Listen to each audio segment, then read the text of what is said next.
Chairman of House Ways and Means, Congressman Jason Smith. Congressman Smith, it's always a pleasure having you on. Okay, is this true? We're hearing Oversight Chair James Comer saying the House impeachment inquiry is getting ready to fire off around 24 subpoenas for family and business associates in the Biden family business enterprise. That's what Chair Comer told Maria Bartiromo. Is that true?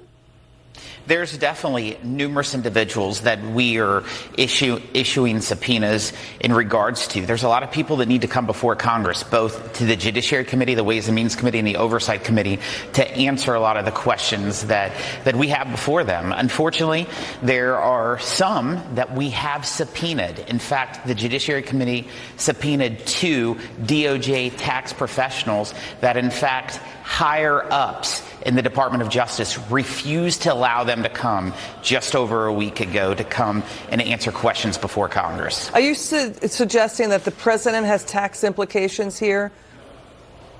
Well, let's just think about this. We have seen now 2 different checks to the president himself, a $200,000 check and a $40,000 check, saying that they were for debt repayment.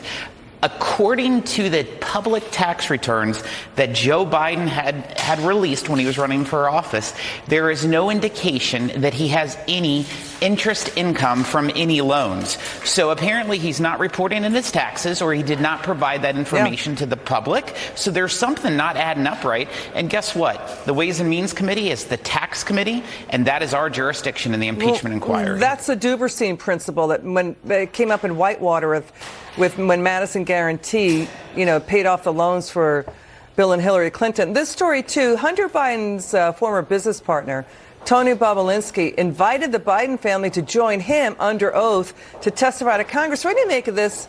Tony Bobulinski is saying, yeah, join with me. I'll talk about your influence peddling, operation. This is after Hunter Biden's lawyer sent a letter demanding the DOJ investigate Bobulinski, claiming he lied to the FBI. What do you think? Well, I'll just tell you, you just look at the track record. Hunter Biden's lawyers have sent to us letters. They've sent the IRS letters. You've seen that in numerous examples. I'll tell you what's really concerning, though, is that you look at just the affiliations that Hunter Biden has had with individuals, including Kevin Morris, a donor of the president's who paid more than $2 million of Hunter Biden's taxes. And now they're saying that that was a loan. The Biden family's really good at all these different loans, whether it's paying back taxes of Hunter Biden's or whether it's something that Joe Biden is giving a loan for. Okay, and they made at least $24 million. Money sluicing around between LLCs, off-balance sheet shells, between 9 Biden family members, including a granddaughter. The president repeatedly denying any knowledge of any of this. We've got this news coming in, Congressman. Emails surfacing from a Freedom of Information Act lawsuit brought by America First Legal Foundation shows that then Vice President Joe Biden's office was helping Hunter Biden coordinate his business trips to China. That the vice president's aide, Donald Cloud, emailed Hunter Biden's assistant saying, yeah, get in touch with us. We'll help you get in touch with the U.S. Embassy in Beijing and then the ambassador to China, Max Baucus. So Max Baucus is getting roped into all this. What do you make of this finding? Well, Liz, the IRS whistleblowers that came before the Ways and Means Committee, they've documented all of this. They've documented the connection. President Biden said initially that he knew nothing of his son Hunter Biden's business dealings. We know that that isn't true.